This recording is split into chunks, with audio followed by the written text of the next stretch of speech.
second in the Paris-Roubaix, here on the right-hand side, who rides in the same team as Tadej Pogacar. They get started then. The team finished second in the Paris-Roubaix, Florian Vermeers. Rochelle Outlight, their women's team is going to be a little bit changed. They get started then. The finish with the second fastest time. As Rochelle Outlight, their women's team is going to be a little bit changed. Rwanda finished with the second fastest time. I'm wondering what the winning time is going to be. We're at 1 minute and 3 now. Yeah, Rwanda finished 46 seconds in total. It's not a lot, I guess over 40 kilometres down on Ethiopia, who now sits in the hot seat as the fastest team that have finished the circuit, both men and women.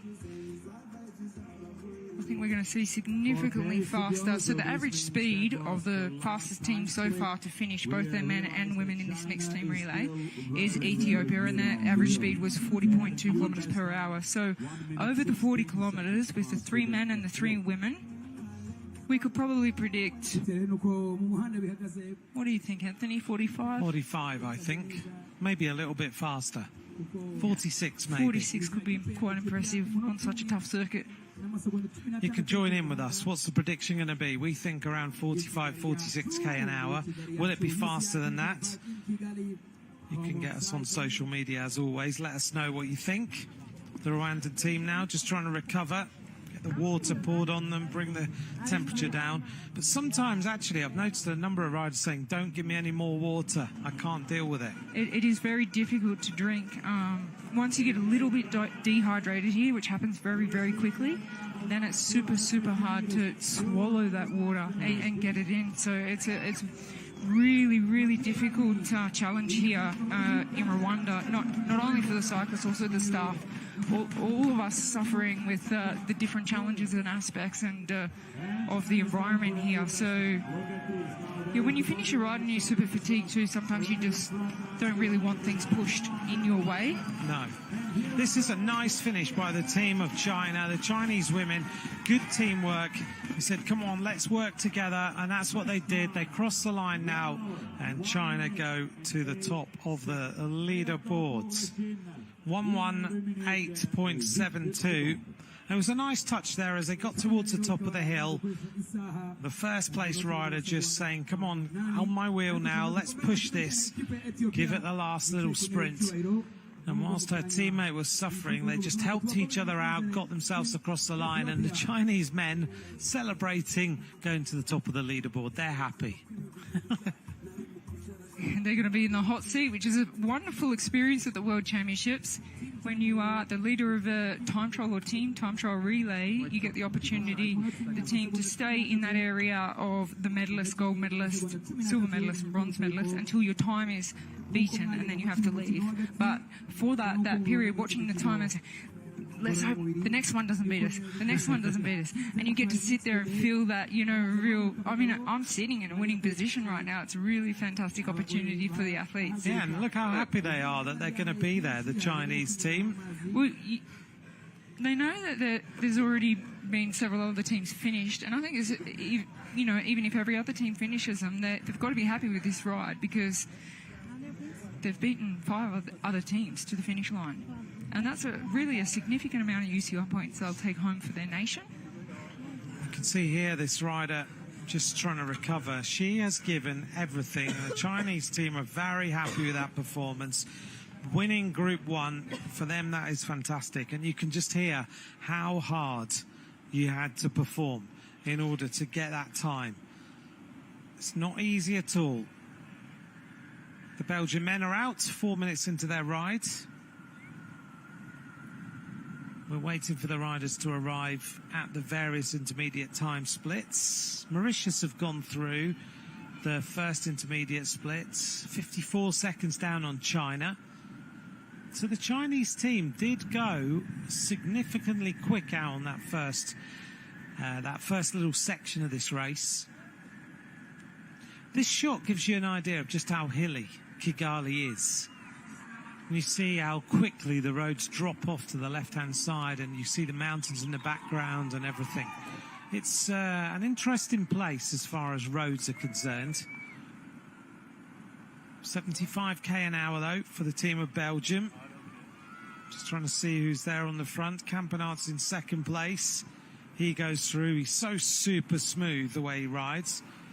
Verven was the rider who had been on the front, and it's Florian Vermeers who goes through in second place. We were speaking, Anthony, earlier about the top speeds, because this morning I had the opportunity of sitting on the wheel of Anna van der Breggen, who was sitting on the wheel of a motorbike downhill, and we were hitting 90 kilometres per hour. So wow. When Victor Campenaerts went to the front, there's a very fast section. I wonder if he will hit 80 or 90 kilometres per hour in the wind, but he needs to be aware that his teammates are capable of that as well.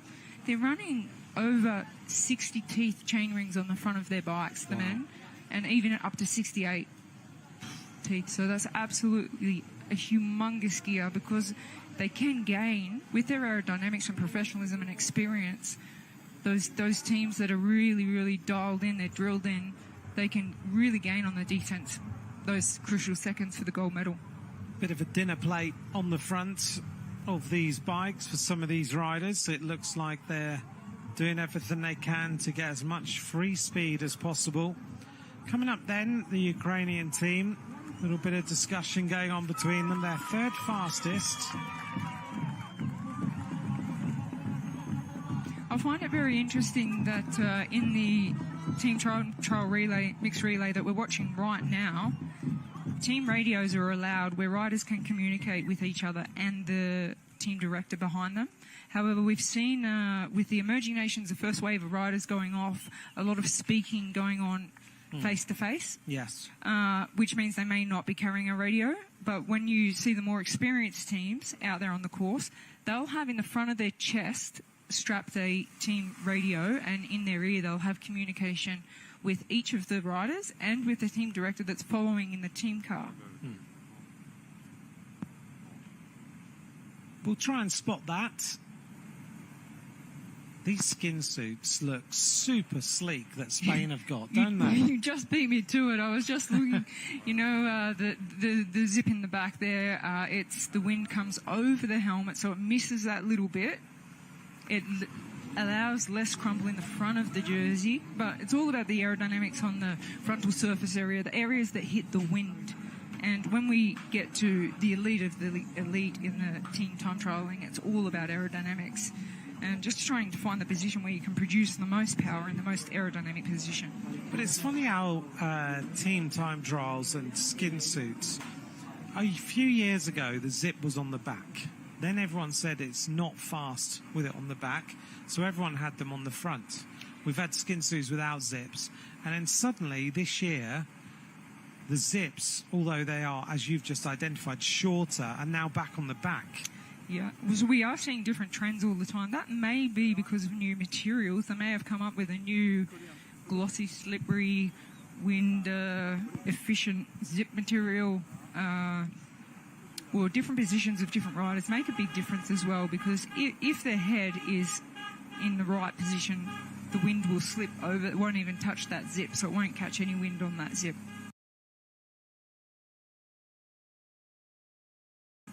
So it's really a really individual thing, time trialing and the time trial position. But the equipment and aerodynamics, it's all about equipment and aerodynamics and finding how you can get the most power out of your bike and be most efficient. So rider number 63, a bit frustrated with pace. Well, I don't know whether he's telling the car to be quiet. He might be telling them too much talk on the radio. Stop, please. Yeah. So the arrival of the Spanish squads. Look at that. That's a time, isn't it? Nearly a minute faster. On the back of the group was Ivan Romeo. He rides for the Movistar team. Oops. This rider is struggling on the cobbles now for the team of UCI World Cycling Centre. This is the rider who rides for the refugee team, Wais. Spain now. Let's watch them go down this descent. We'll see just how fast they are. They're dragging each other now down the descent as fast as possible. Well, you can see even at high speeds that we see there's so much work from the front rider that needs to be done, and the second, third rider, just to get on the wheel, they don't even need to pedal. They can really breathe deep, get some air into the lungs. But it's a super fast, technical downhill, smooth roads, but there's so much power that needs to go through the pedals of the first rider. And and so much recovery for the second and third rider. Just having a little look to see what chain rings they're on this afternoon. On the back is Raul Garcia, the Spanish time trial champion. This is the Belgian men with Victor Campenaerts on the front. Right to the team of Visma Lisa Bike. He's so careful about his equipment as well, isn't he, Campenaerts? Everything is about aerodynamics. Oops, Florian Vermeers almost touches the back wheel. Again. Yeah, as we said, like, it's a very easy circuit to go out too hard, and then you see a little bit of fatigue come in, and that's why we see riders not sitting directly on the wheel, but just a little bit to the side. The World Cycling Centre, the team car beeping the horn as they make their way up the hill. Some people love that kind of motivation. Others, like Ivan Romeo, are like, please be quiet. I don't want any more horn blasting and talking on the radio. I just need to concentrate. Some sports directors get a bit carried away, don't they? Yeah, absolutely. I mean, like we've said in many different aspects of this sport of cycling, it's so individual, and it's difficult when you put them together into a team, because one rider might like a lot of information and constant communication from their team director in the race car behind, in the race radio. Oh, Belgium are in trouble here with the man. Well, Florian Vermeers goes. That's a little bit of a surprise to me. Oh, Belgium are in trouble so early, because, I mean, they do only have to finish with 2 until their women go off for the second lap. But that's very early, isn't it? Florian Vermeers, the tallest rider in this group, but he is a rider who's been riding alongside Tadej Pogačar. We know he's got power. We know he's very, very good on the flat. And I wonder whether this might be a mistake for Belgium this afternoon here, Rochelle, to lose Vermeers so early. Well, they've got experience, so I'm not sure if it would be a mistake. They've got communication with their team director. They've obviously just decided, look, if it's not your day, you don't have the power, we got to go. We have to go. Campenaerts is nailed, isn't he? Look at the way he's going. He's absolutely rock solid on that bike. He looks very, very good indeed. Well, Florian Vermeers has gone. He's already miles behind, and he kind of gave a wave of the hand. Oh, off you go. Well, look, you could have said, I think yesterday, before they lost one of their strongest women to an accident she had last night with the altitude and everything, and she fainted and she knocked her head and had to have stitches, wasn't able to start today. Hopefully she'll be okay for the road race. But they've decided they're just in this race to gain experience and take home some UCI points. But as of yesterday, I would have said they were an outside medal chance. Yeah. Now I'd say they might be 4th, 5th to 10th, but 4th, 5th, 6th. But gold, silver and bronze, I think they're going to struggle. Yeah. Belgium have gone through 7.55 seconds down on Spain. This is the arrival now of the World Cycling Centre to the end of this lap of racing. Let's see how they do. Cross the line now, and the World Cycling Centre women get up. So I think they would have had more time than most teams to discuss how we're going to execute this ride and what are we going to do with our weakest rider. So yes, I think that's a huge advantage to be a part of the UCI World Cycling Centre's team. Just being living together and being together every single day, I think makes a huge difference for a team event. We look at the Spanish team. They've got 3 riders together, which means you get an additional amount of rest. Compared to Belgium now, we've only got 2 riders. We've got to continue, go through and off. These 3 riders, you can sit on the back and have a little bit of a rest, which means that things, in terms of effort, you can get more effort out before the end. You can go quicker. They're riding well so far. Spain are the fastest team, a minute 25 seconds faster than China. That's impressive. Yeah, for the first time check, they're on a mission. But quite expected, I think. Very experienced Spanish riders here. My question is whether their women are going to be matching the women in the other squads, and I'm not so sure they are. But you never know. Paula Blasi is a great rider. Benito's a good rider. Osterladser's good. But have they got the time trial speed that we need them to have in order to give Spain a medal chance? Agavi Marcia might have been a good addition. Yeah. I saw her this morning training and thought, do you know what? Actually, this course is good for Mavi Garcia. She's a powerful rider. She's strong. Yeah. Yeah. So maybe, you know, like I said, some teams are lining up here for a medal. They're lining up with a huge ambition for a medal, and there are other teams that are just giving opportunity for the developing riders in their nation to experience. And maybe it's an event that a discipline that they will focus on in the future. But each of these teams have different ambitions here today. Belgium in a little bit of trouble here now. Campenaerts just trying to stay in the wheels. This is the Belgian squads that we were talking about. Marieke Mertz, Tess Merman and Julie van der Velde. Keeping those ice jackets on. Now, I must say, when I just ducked out for the loo, Anthony, it is extremely warm out there. So even though the temperatures are only reading around 30 degrees, it feels it's a different feeling here in Rwanda. It is. An absolute different feeling. So it's, and we had a little bit of rain earlier, but now the sun is shining and just the heat off the sun is really strong.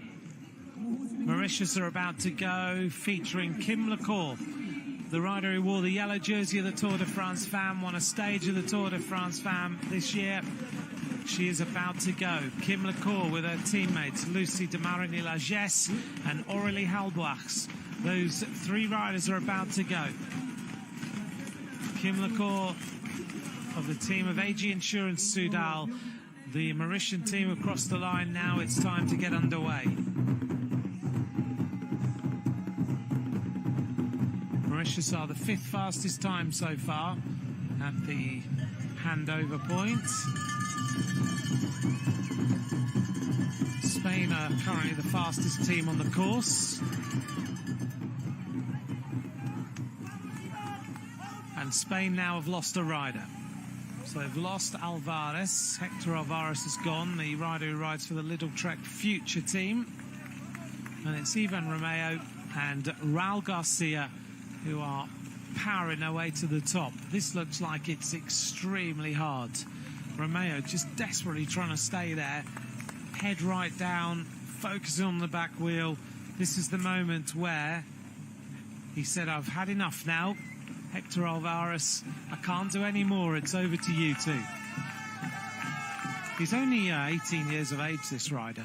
Yeah, and I think that would have been spoken about in depth before, and it actually allows these two riders to now start putting out more power, and they're not protecting their third rider. So they're, you know, they have to look after each other. Obviously, they need to get the two riders together to the finish. But it looked to me like that was planned.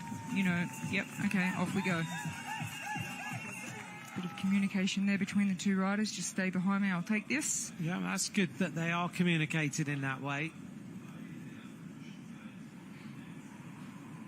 This is the Belgian men out on the course. The update is at the first split they were 7.55 seconds down. We're waiting for them to arrive here at the second split. We'll see where they are now, having lost that rider. So this is the second intermediate. They go through 20 seconds down. So they're shipping time now to Spain. They've lost about another 13 seconds on that second phase of that time trial. This is the situation at the second split. Spain, Belgium, People's Republic of China are the top three.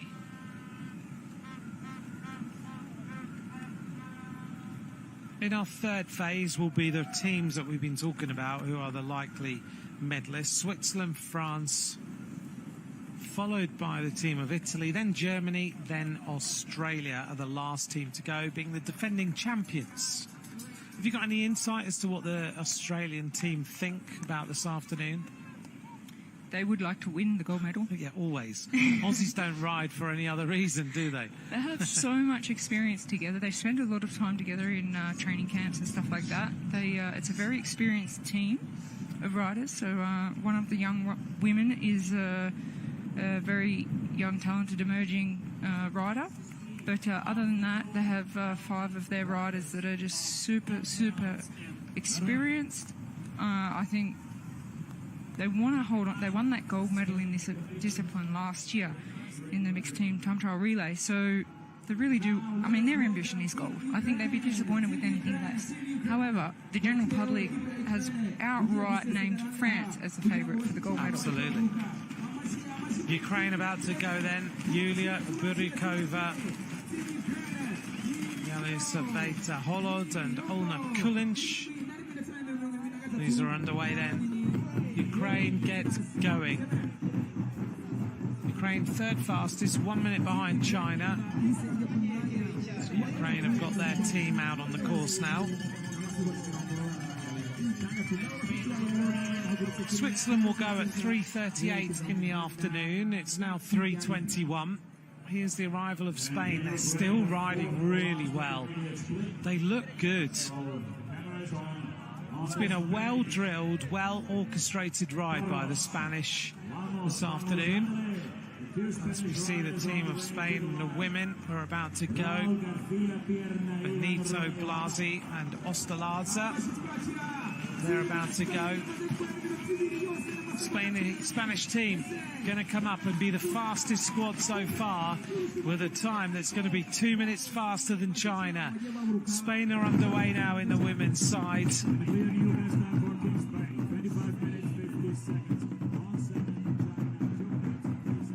That's an impressive ride by Spain, isn't it? 2 minutes and 3 seconds faster. Yeah, absolutely. Spain having a lot more, I think, a lot more experience at world level. You can see when they rolled off, you mentioned it, Anthony, that was the first team we saw that was just really professionally equipped, and they got in formation so quickly that we knew, okay, they're probably going to set the fastest time out there. China, there they are in that hot seat we spoke about, where they get to sit until their time is beaten. They're enjoying themselves this afternoon on the big sofas. It's an important moment for a team like that, to feel like all that hard work's paid off. They're in the hot seats. They know pretty much that at some point their time will get beaten. Yeah, absolutely. The longer they sit there, the longer they have those emotions of we're sitting in a winning position at a world championship, which is just absolutely amazing. I think the hot seat that we have at the World Championships in cycling, I don't know if they have it in a lot of other sports where your time can be beaten by other people in timed events, but it's a great concept to be able to sit there and take in the emotions of, okay, we've had 5 or 6 teams finish and we are the best of those so far until the next wave comes in. Also here in Rwanda, the fans like to sit and watch the hot seat, which I've noticed. Yeah, it's crazy, isn't it? They're staring at the athletes and just observing their communication and their emotions, and they'll see that hot seat change a lot when we get into the final wave of riders coming across the finish line. So the Spanish men now, they're just discussing how our women are out on the course now. And here they are. Spanish women together. Benito, Blasi and Ostalarza. It's a useful group, and if they can ride well together and be well drilled, you just don't know what might happen this afternoon. Well, that's what team time trialling is all about, being well drilled, being aware of your teammates, their condition, their ability, their capabilities. And you just saw there all the language is body language, a tip of the head, okay, I need to get on the back and have a rest. Oh, very well back on the wheel there. And you look at these riders and they all ride for pro teams. When you just pick out the helmets they're wearing, and they've got their sponsors on the side, as Belgium now make their way into that last kilometre with Campenaerts and Vervenne. Those are the 2 riders from Belgium who are left. Don't forget to follow at UCI_cycling. UCI.org is where all the information about these championships is being posted. Keep an eye on the social media at UCI_cycling. It's very entertaining, actually, some of it. Looking here at down on the Belgians, I was smiling this morning because someone had created a video we saw yesterday Tadej Pogacar, of course, was caught by Remco Evenepoel in that time trial, and someone's created a video using different footage of that and moments with Remco, where Remco is saying, I knew it was Tadej's birthday and I just wanted to deliver a cake to him, but it took me a long, long time to catch him. It's one of the other aspects of cycling that I love is that they're so competitive on the bike, but the camaraderie is really special. I've been involved in a lot of other sports where, you know, your nations are separated, but because we have trade teams and then we have national events as well, there's just so much camaraderie and respect for all of the athletes. They might change teams, but the friendships that they build, the relationships they build throughout the... And they're going to get into their rhythm now and keep the tempo nice and high. Here's Spain. The Spanish women look like they have really, really worked at this discipline. It looks like they've ridden together a fair amount. Absolutely. They've had a superb ride to this point. See, without any mishaps, no doubt they're going to take that hot seat from China and sit themselves in the gold medal winning position, and they'll be looking at the time scoring board, see how long they can stay there for.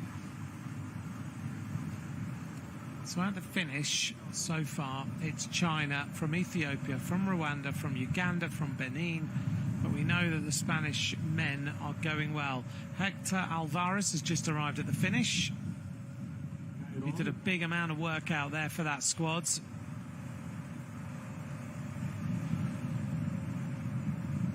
Team time trialing, for me, is always kind of a mesmerising sport. The way that you see the formations all in the same kits. The fraction between a mistake and going flat out is so tight. But when it looks good like this, it looks fantastic. When they're just so well drilled, so following each other closely, changing really, really well.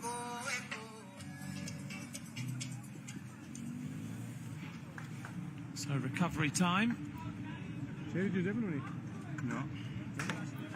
Well, for the men in this mixed team time trial relay, they go out first and they do a lap, and then they have to wait and see how their women finish off. 3 women from the Belgium team. And here's our leaders.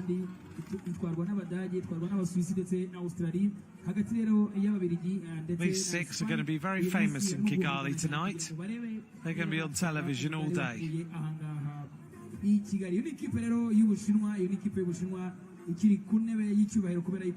seeing the teams, we're very close now to, we're about 10 minutes from the start of the final phase. You've talked about how intense the heat is, how warm it is out there.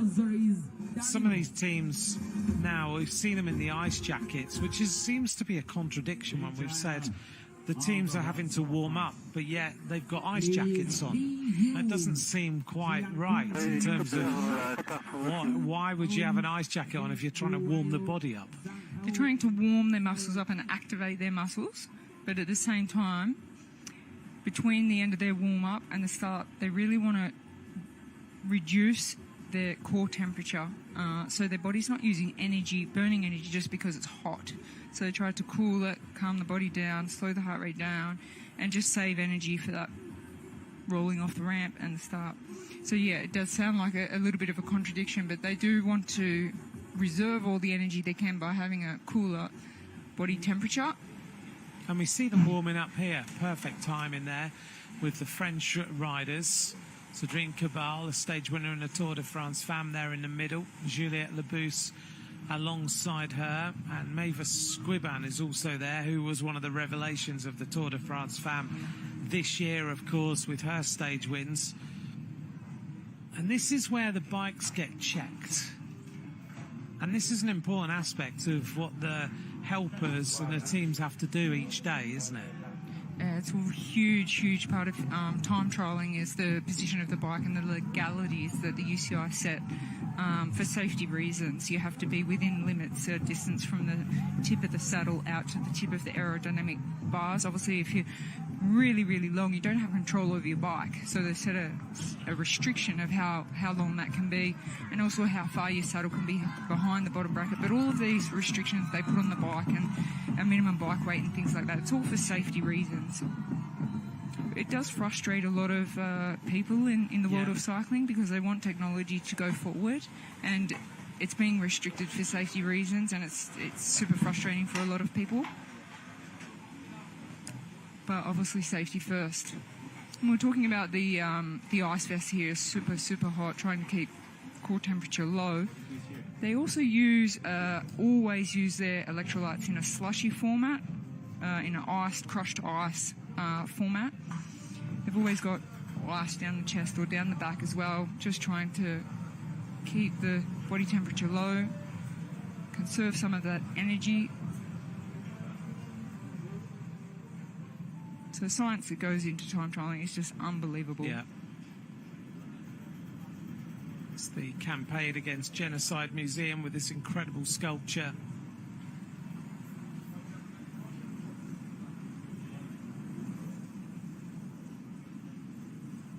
Which I think really collects the atrocities of, 1994.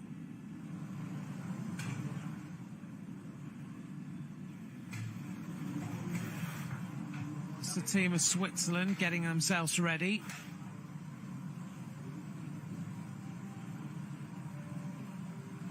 A lot of concentration. Stefan Kung. Switzerland are twice the gold medalists. 3 of their team having won medals before this time. This is Bruno Amirai. He's won a medal here before. The team have won a silver medal, the French team. Amirai just getting ready. 3 members of the team have taken medals before. Bruno Amirai, Cédrine Cabal and Juliette Labousse. The last moments of preparation for all of these riders, knowing that in a few minutes they are going to be flat out trying to help each other to take the victory. Jan Christen is the rider on the far side. Mauro Schmidt is the rider in the middle. Stefan Kung nearest the camera. Moving teams next year, so he will no longer be on that Villiers bike. Moving to the team of Tudor Pro Cycling, the team of Fabian Cancellara. Cancellara setting that squad up, and now with a growing and growing squad, having ridden the Tour de France now. Whether it makes him an even better bike rider than he is already. The French team are making their way to the start. You mentioned that everyone is saying that France are the favourites this afternoon. Yeah, it is interesting to me, just looking at the names of the Australians and the Swiss team, that they have been labelled as the absolute clear favourites, France. Maybe they've spent a lot of time really on this discipline. They really want that gold medal, and they have really invested their time and efforts into taking this gold medal. But they certainly, in my opinion, won't have an easy task. No. Mauritius have just gone through the second lap into just a few minutes until Switzerland get underway. The most successful team in this discipline, Switzerland. Twice the gold medalists. Kung, Schmidt and Reusser have won those gold medals before. So can they produce the goods yet again?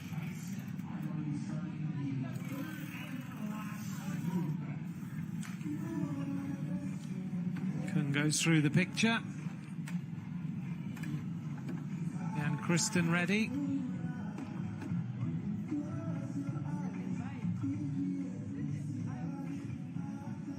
Today, some of these riders, or most of these riders, we saw on the reconnaissance, didn't we, of the road race? Yeah, this morning. Yes. Yes, the roads were closed off, so the riders would have an opportunity to see the road circuit this morning. But even riders that are racing this afternoon took that opportunity to get out there and have a look at the road circuit. So yeah, it was a very, very busy road circuit this morning, with riders just analysing every little part of the road. And as we mentioned earlier in the program, Anna van der Breggen had a motorbike out there, taking her to super high speeds on the descents. So not just looking at the course, but experiencing it at race pace. These riders look ready. Bearing in mind, it's quite a long time until these riders actually ride, but the warm-up is quite intense. Yeah, they Ukraine arriving. Let's just see them through this split. Ukraine are now the fastest team on the course. Yeah, they're in a little bit of trouble, but China are sitting in the hot seat, waiting for these two riders to cross the line. There's only 11 seconds between them at this point. It'll be a nerve-wracking situation for the Chinese. They'll want to stay in that hot seat, and they've just seen the two riders split up, which means that they're in a little bit of trouble. So they are ahead, but the Chinese riders will be keeping their fingers crossed that they have a little bit extra time in that hot seat.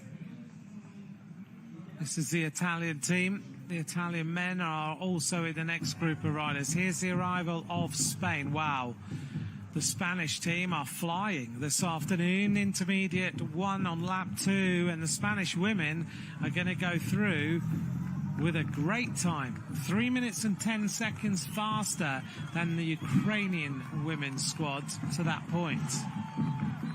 That's a significant move.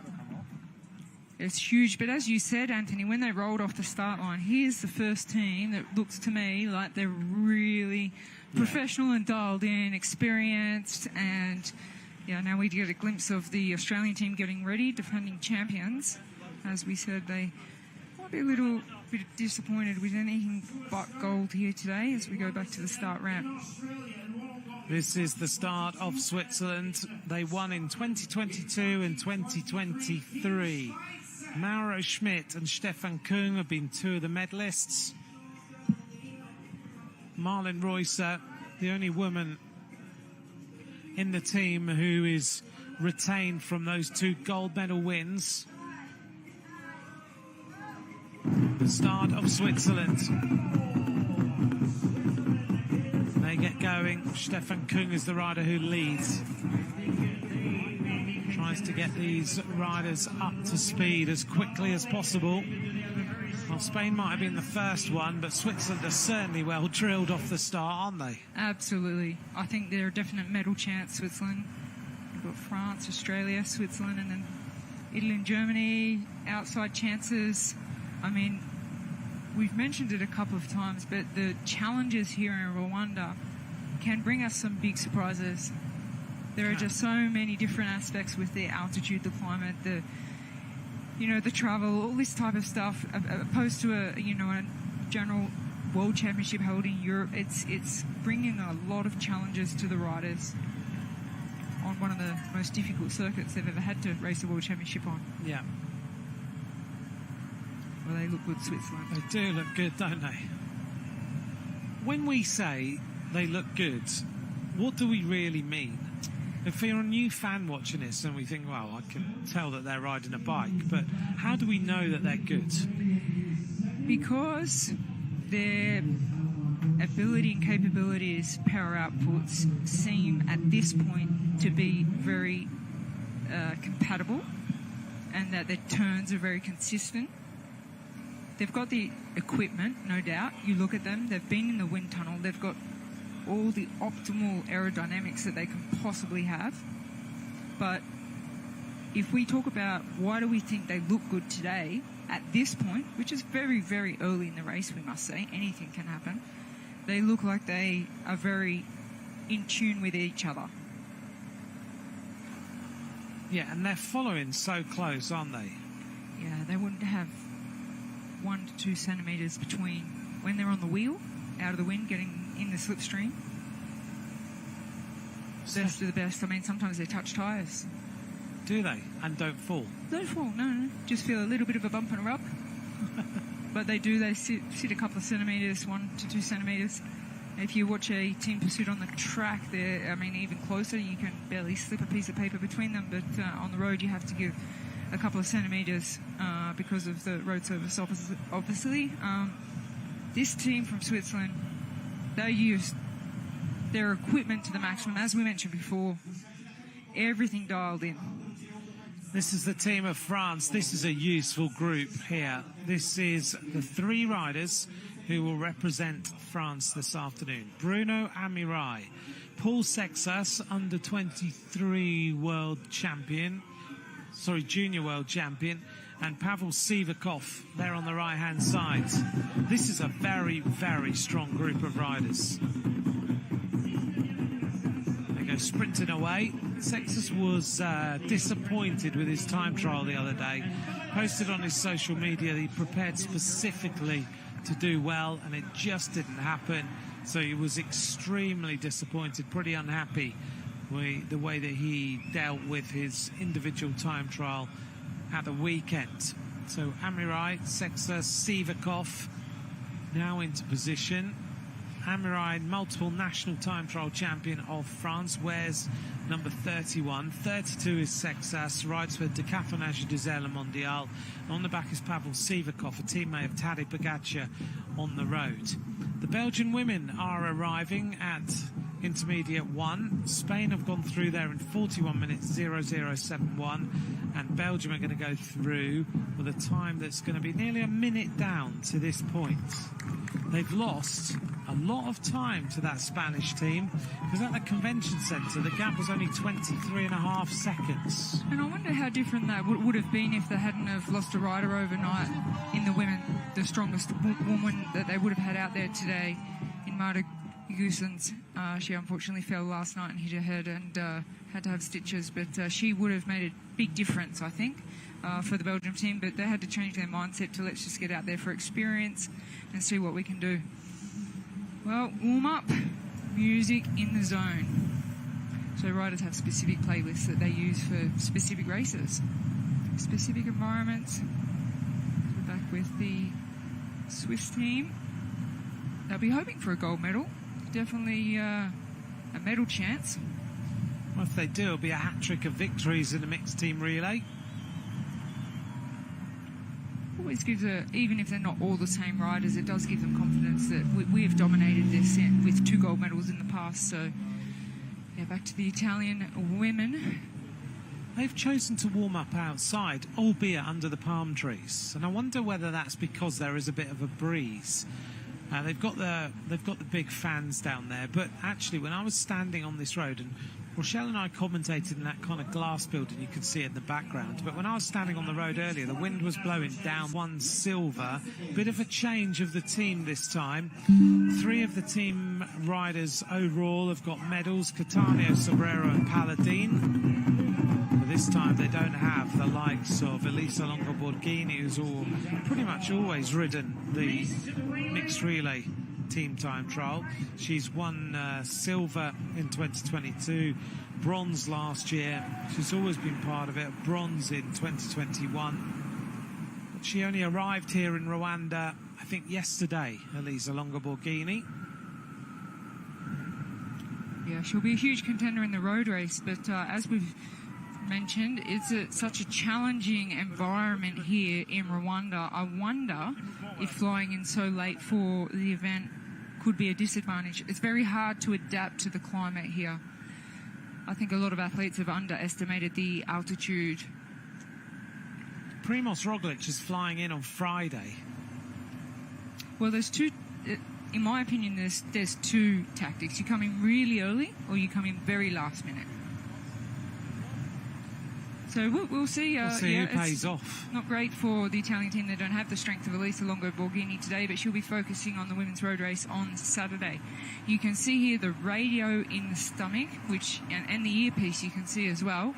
That's radio communication between the riders and the director. The riders won't use it too much because that means they will increase their frontal surface area if they move. So they don't want to move, but they are getting instructions from the team vehicle behind them, which means they can stay in their aero position and don't need to put their head up too much, because the director will say road turning left, road turning right, move a little bit this way, that way, or your teammate behind you struggling. So there's a lot of advantages having that communication with the team director in the team car behind.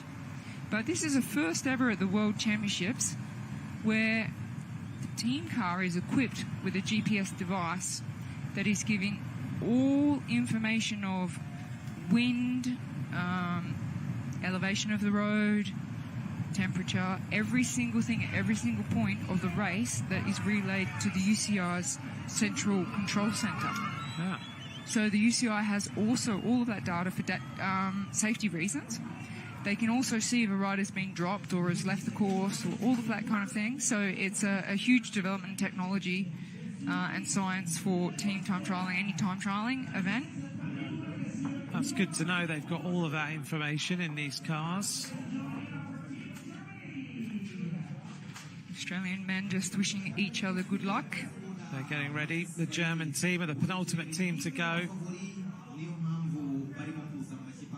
It's the team Miguel Heidemann, Louis Riedart and Jonas Rutsch about to go.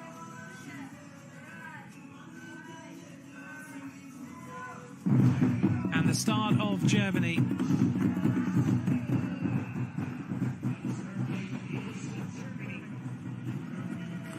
Here's the arrival of the World Cycling Centre to the finish. They're outside the time of People's Republic of China.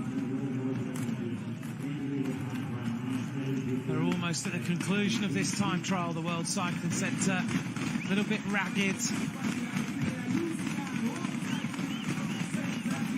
But the World Cycling Centre finish now with the 4th fastest time. They slot in behind Rwanda and Ethiopia with China in the lead. I have a feeling they would have liked to cross the line and move into the hot seat because a bit of a shake of the head and disappointment.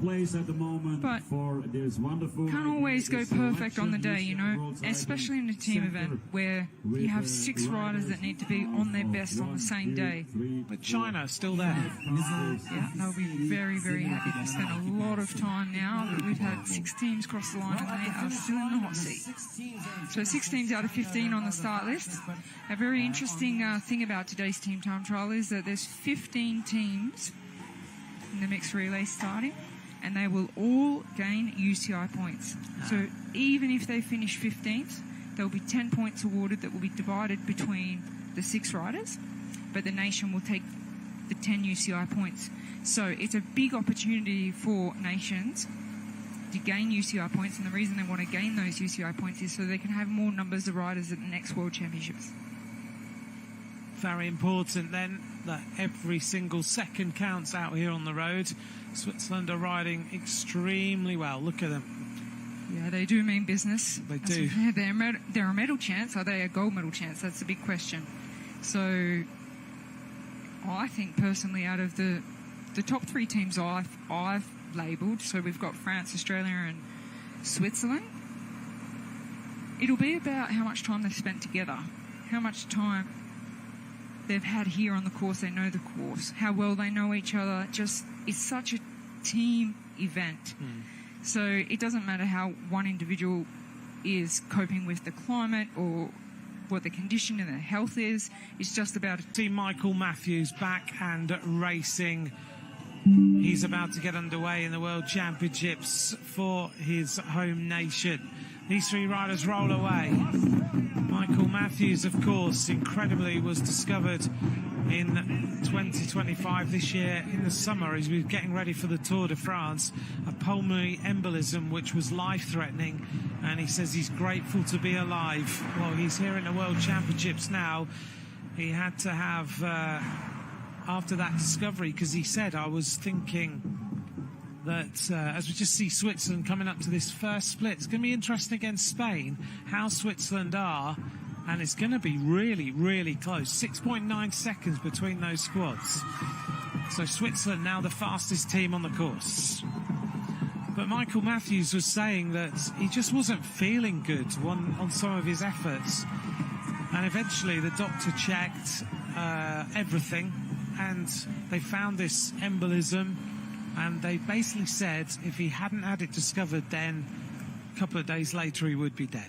It's an interesting thing I just thought about as you were speaking, Anthony, is that a fortunate thing that athletes have is that they are pushing their bodies to extremes very often, which means they are medically tested a lot. So rather than a general person that doesn't go to the doctor so often or thinks maybe I just have the flu or whatever, being an athlete, you have a team of doctors around you that are always testing to make sure you're at your optimal performance. So Mauritius finish, fourth fastest, Rochelle, fourth fastest for Mauritius. Yeah, you're right. And as Mauritius crossed the line there, he's lucky that he had all of that around him.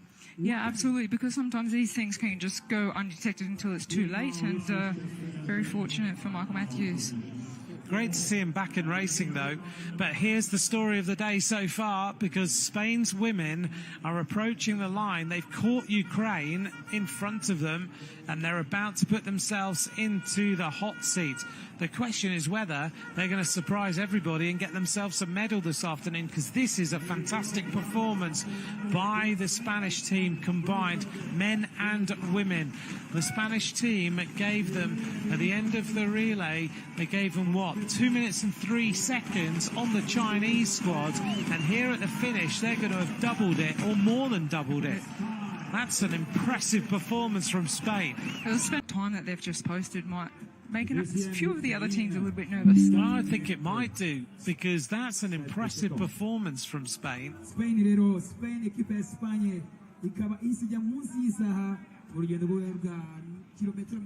The other thing is taking the World Championship here seriously. A lot of these athletes at the top end elite level, they've been in heat chambers, climate change chambers with altitude for 6 weeks, around 6 weeks prior to coming to Rwanda. Of course, though, they've gone through that first split with a time that's 9 seconds faster than Switzerland and 15 seconds faster than the team of Spain. So this French squad is really moving now. They look good. I'm wondering how much that Alejandro Valverde is now the new Spanish road cycling coach for the men. But I'm wondering how much impact he might be having across the board. Oh, huge impact. If you have a rider like that with that much experience. Yeah. As a head of a, even if it's just the men's discipline, it's obviously has time to educate the women as well, and just give them that little bit of motivation and experience and knowledge, and words, just a few words for an athlete can go a very long way. But also, because he was such a winner, he's going to put into that squad, we're here to win. We're not here to mess around, we're here to win medals. And that gives them a lot of belief. Well, the Italian team are in disarray as they make their way uphill. They've already lost a rider, and that's a surprise. Sobrero has been dropped. Now, Sobrero's won a stage of the Giro d'Italia in an individual time trial. This guy is no slouch when it comes to a time trial, but he's obviously having an absolutely horrible day. You can see how much this is hurting. He's not happy and he doesn't want to give up. There's not much chance of him getting back on because it's not a great day. They've decided that we're going to leave him now, and he's just fighting to get back on, which is very, very difficult. The Australian team out there now, very, very early in this mixed team relay, they look really dialed in. They certainly do. They're looking very strong. But as you said, the first time check, France went through the fastest, and they have been labelled the outright favourites for today. So they haven't disappointed at the first time check with the men. They'll still have the women to do their lap afterwards. We now look at the Italian riders out on the course. Switzerland, they're still looking really good as well. So we know that they're a medal chance. They have 2 gold medals in this discipline in previous. We've all got the maximum sock height, so there has been penalties given out for.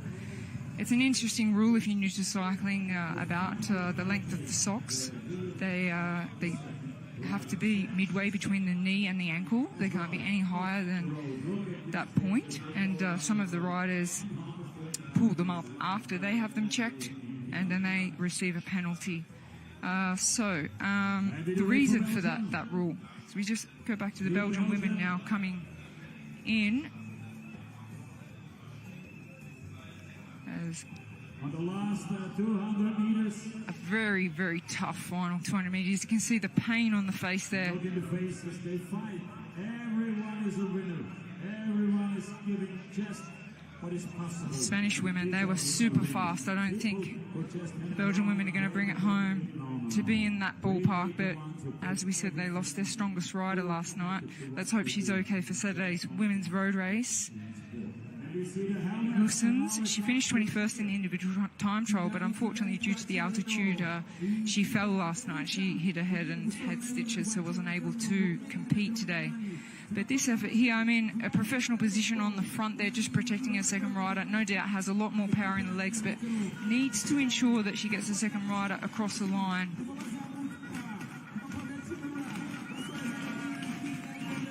A few troubles there. 2 minutes and 24 seconds down on Spain. However, that will put them into second place at the moment. I mentioned the aerodynamic aspect of this sport, the crossed hands at the front and having the head close to the handlebars. Oh dear. So we said Switzerland were a medal chance. It looks like they've lost one of their male riders. So quite close to the finish, so not too bad. A lot of riders will have that strategy, that when they get to that cobbles section, 2 or 3 kilometres from the finish, they'll drop down to 2 riders. We switch back to the French team. The outright favourites labelled for today from the general public. The men have to complete 1 lap, and then they'll pass it over to their 3 women. So intermediate split for the men from Germany. They are 28 seconds down with an average speed of 41.6 kilometres to that point. The crowd have been out there since 9 o'clock this morning watching the riders training on the course, and now watching the racing. The fan zone is absolutely completely packed. Well, on paper, these 3 men are so experienced. I think we'll see a great time posted by them. They are the reigning champions in this discipline.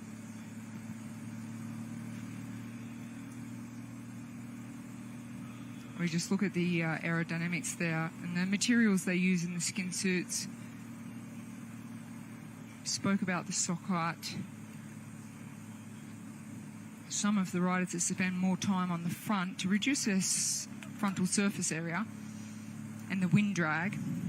They even go to the extent of not having a dial boa clip on the edge of their shoe, and they use shoelaces instead, so the boa clip on the edge of the shoe doesn't catch the wind. It's such a technical aspect, aerodynamics of the time trial. So the Swiss are down to 2. The men are bringing it home in the last couple of kilometres until they pass over to the women. And 3 minutes 29 seconds at the last time check behind France, who are the favourites for today.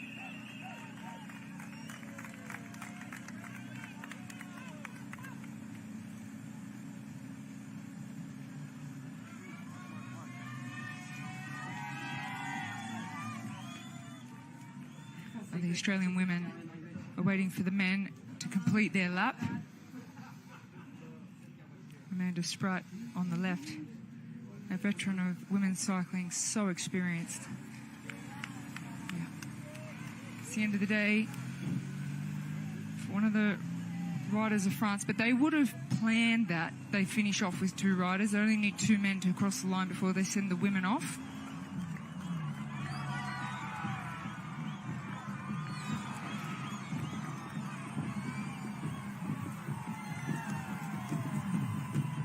It's interesting that little gap was lost between the wheels there of the Australian team. Just makes it every little second's going to count on this circuit. The Italian men also down to 2 riders. The French men also down to 2 riders. The Australians, they have 3. Do you think this is tactical, or it's to do with just the fatigue of the riders, how they've decided to end up with 2 riders like this? talking about the Italian team, particularly on our screen right now, I think they would have liked to have 3 men stay together a little bit longer than this. So unfortunately, they've lost one man early. Here's the arrival, though, of the team of Switzerland as they fly their way towards the end point for the men. They are absolutely zooming. They are happy with this performance. They come up. The fastest time to here is Spain, 25 minutes 50.93. So they're still in the ballpark, Spain. 27 seconds faster, the team of Switzerland, as the Swiss women get underway now. Just to give her a little bit of reprieve, but she won the individual time trial here at the World Championship. She's the strongest woman in the world in the peloton. Yeah. So if she just goes out and does her strongest 21 kilometres, it may be stronger. It may be more efficient than changing riders. A little bit like this, where Bruno Amirai is dragging Paul Sextus to the top of this mountain. Sextus is not... He's not finding this course to his liking. He's still there. He didn't like the time trial the other day. He is absolutely hanging on. Bear in mind, Paul Sextus has got his birthday today, and what is he, 19 today or something? He's an incredible bike rider. He's had a great season, but he's still a young guy. And Amirai is so powerful. We've seen him in the Grand Tours this year, and you can see that little gap opening up between them. Amirai is going to make Paul Sextus suffer. He finally manages to go through there at the top of that climb. Italy now heading towards the top of the climb as well, with Cattaneo and Frigo. These guys look pretty rapid, having lost Sobrero. Yeah, and that's why I say maybe, you know, the team tactic might have been to keep 3 together for a little bit longer, but they're in the cobbled climb now, so they've got less than 2 kilometres to go. And I think a lot of the stronger teams will have the tactic of let's use a rider up until then, and then we just go for it with everything we've got to the finish. Australia are the fastest team, as we saw, with their split of 12 minutes 11.19, 11 seconds faster than Italy. France in 3rd place, Switzerland in 4th at that intermediate split. So when we get to the end of this lap, we'll get the real indication of who's in with a chance of the medals. Italy are getting ready with their riders. Their team is Soraya, 3 stages. 0.76. The women really need to bring this home. This is the team of France that have been labelled for a long time the clear favourites for the gold medal. And the women have got a job to do. It is because of the women's team, because cohesively everyone thinks that they have the attributes to go fast on this course. Juliette Labousse, French champion, one of the best riders in the world peloton on the mountains. Cédrine Cabal, one of the best descenders in the female peloton, maybe the best descender in the female peloton, and a good time trialist as well. A best young rider in the Tour de France Femmes, stage winner in the Tour de France Femmes, and alongside them, Maeva Squibben, who won 2 stages in the Tour de France Femmes this year. Doesn't get much better than that. It's an impressive lineup to bring home the gold medal for France. However, I have a feeling that we might see the Australian men. I mean, the team of Switzerland men have come in around the same time. But if the Australian men come in a little bit faster, then it's really, I mean, it's such an interesting race and dynamics of this mixed team relay. Once we get all of the women's teams out on the course, we'll have more of an indication. But I think, like we said before the program, that France, Australia and Switzerland are probably the medal chances here. So these are the Frenchmen just having given all of their effort, still waiting for their 3rd rider, who went really deep into the hurt box. They have to just wait now. I'll move. Wait till the 3 women complete the course. Paul Sextus, 19 years of age today. It's incredible. He had a phenomenal ride. We're getting an aerial view of the Australian team. As I said, very experienced, spent a lot of time together, very knowledgeable. They go through the split, 12 seconds faster than the French. They're the fastest team on the course. So, intermediate 2 is Australia, France at 12 seconds, Italy at 13.5, Switzerland at 15 and Spain at 28. Rochelle, this race is far from over and it's very, very tight. Last year was 0.83 of a second between the two teams. Yeah, it could be this year as well, as we saw there between France and Switzerland when the men crossed the line. There's less than a second, so it's very, very close. We'll see when the men from Australia come through. Italy, well, they're approaching the finish. The Italian team is nearly at the finish line. The Italian women are ready. They've got some great time trialists in here. Venturelli is super fast. Palladine is strong. Trinca Colonel has been one of the revelations of this season. The Italians just losing the wheel on the run up to the finish as they just try and haul this one home. It is at the convention centre at the end of lap 1. France, Switzerland, Italy, and we wait the arrival of Germany and Australia, but I think it's going to be only the Australians as they say goodbye to Luke Plapp. Yeah, like I said, these teams will have a tactic with the men and potentially also the women when they do their lap to drop one rider when they get closer to the finish of the lap. This is quite early, I think, for the Australians. I think they would have liked to keep 3 together until the cobbled climb. Yeah, me too. And they're about to hit it. I'm really inspired and impressed by Michael Matthews and the fact of what he's gone through this year. And here he is on the wheel of Jay Vine, a medalist in the World Championship time trial, a revelation of the Vuelta this year with the King of the Mountains and his double stage wins. And yet Matthews is giving his all for his country to try and bring home a gold medal in such a hard discipline of a team time trial where you are on your limit for the entire time. It's so impressive to see. He's also a very, very, very nice guy. So we grew up together, you know, locals in Australia, and he'd often come to our property, ride motocross. And he's talented in so many areas. He's also very, very... he's very educated. He does music. He can dance like you've never seen anyone dance. He races motocross, he can drive race cars, and he's a professional cyclist, and he's back. And it's so great to see such a genuine guy. He's got a good support and family and team around him. But also to have the mental strength to say, OK, I had that, I'm OK now, and I'm going to come back at world level so fast. That's hard to do. This is impressive because Plapp, he's an individual time trial specialist. We would have probably expected with Michael's difficulties that he might be the first one to be dropped, but he's going to bring it home for the men, and then the Australian women will set out to do their lap of the mixed team time trial relay. Well, we're getting close then to the end for Australia. Let's see how they go.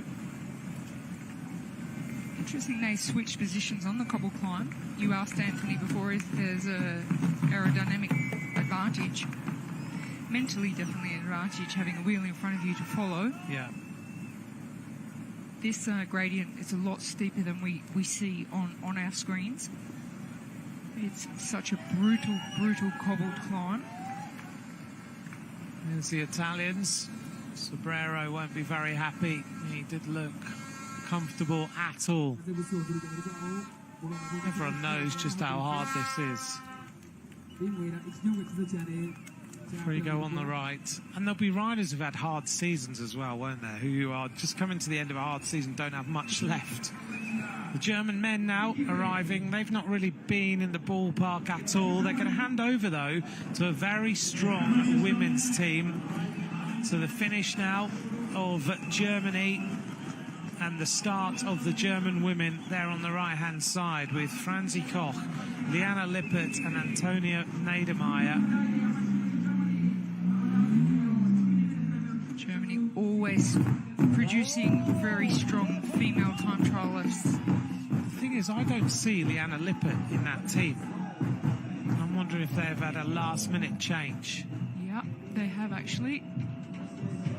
They've swapped over, haven't they? Well, Lippert's definitely a medal chance in the road race. She may have decided she's not feeling great and needs to... So they've swapped and they've got Chapler's come in instead. I was thinking, I don't see Liana Lippert on that start ramp at all. She's very easy to identify. So Niedermeyer and Koch are the two there with Chapler.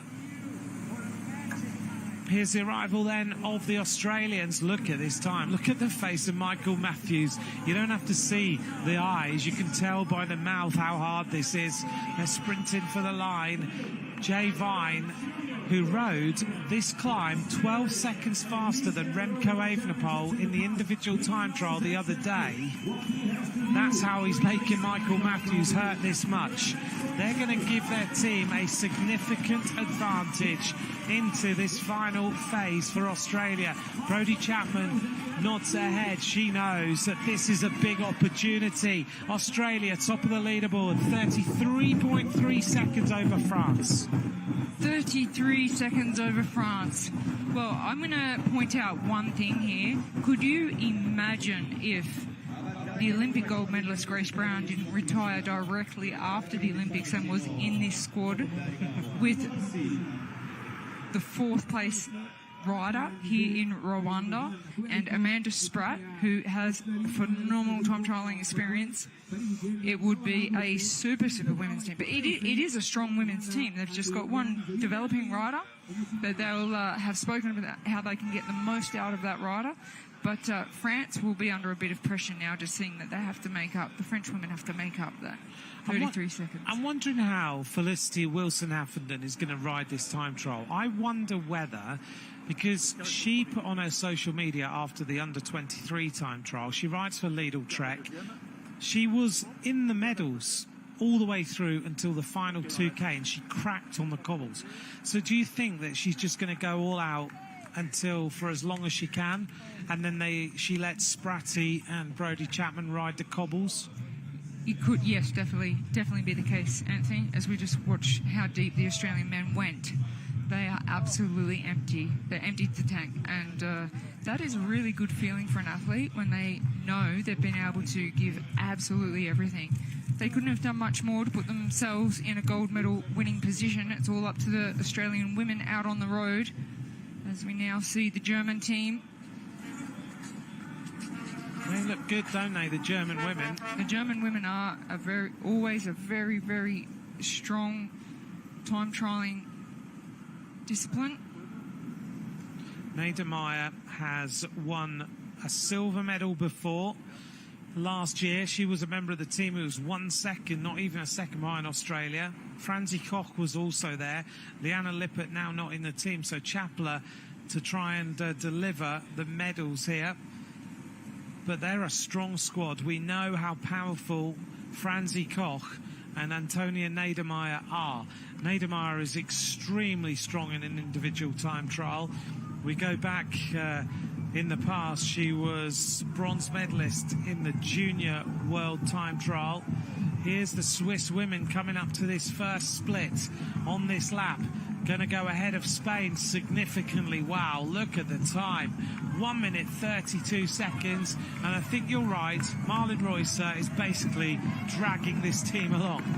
Yeah, just over 21 kilometres for Marlon Reusser. I think, the strongest woman on a time trial bike in the peloton in the world at the moment. And she's just said, I'm going to take a little breather on this downhill section. And immediately, Naomi Rugg asks Lehti to go through. The Italians have lost a rider, Soraya Paladin. That's surprising. An extremely strong rider. Maybe that's the tactic. Paladin has done as much as she can. Here's the Australian women. On the front is Brodie Chapman. Rode so well in that individual time trial the other day. Was she fourth in the individual time trial? It would have given Brodie Chapman so much confidence. As we see Amanda Spratt on the back, number 5. She's a veteran of women's cycling with so much experience. They're still recovering. They did the best job they could to put themselves in a gold medal winning ride. Now they just have to wait and see what is possible. Here's the French women. Switzerland have ripped their way up this climb.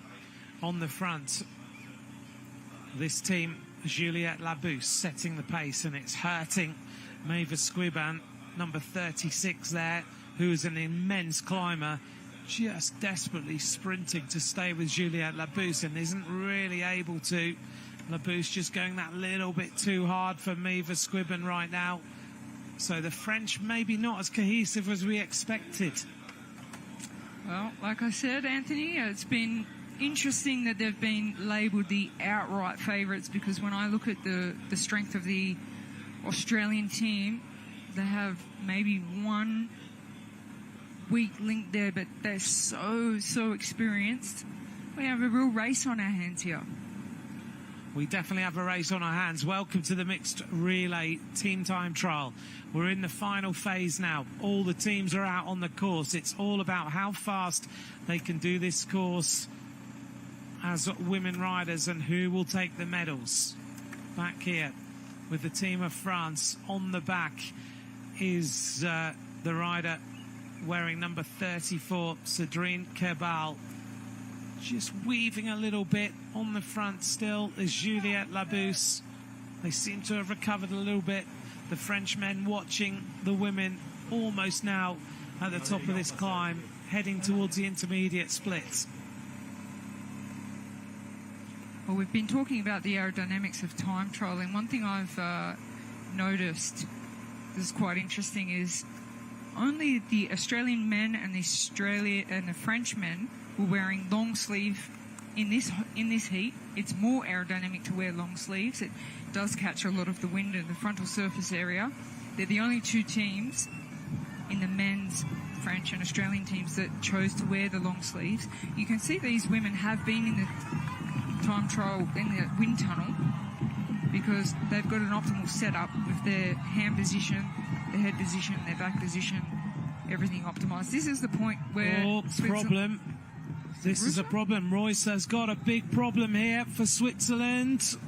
Well, this is a huge problem. This could put Switzerland out of the medal contentions. This is not good news. Royce has to have a bike change. If it's a quick bike change, I think she'll get back on and pull them to the finish. Otherwise, it's all over. It's not a super quick bike change. Well, look how far away the team are. This is not good news for the best rider in the team in the time trial. I don't know what happened, whether she had a puncture or something, but you can see the riders in front. Suddenly, the tables have turned a little bit. At the point, the last point, it was Switzerland 20 seconds out of France. Spain at 1:32. Suddenly the French have got a big chance now. Absolutely. That's a huge disappointment for Switzerland, because they were a medal chance. I think the two riders in front will sit up and wait for her.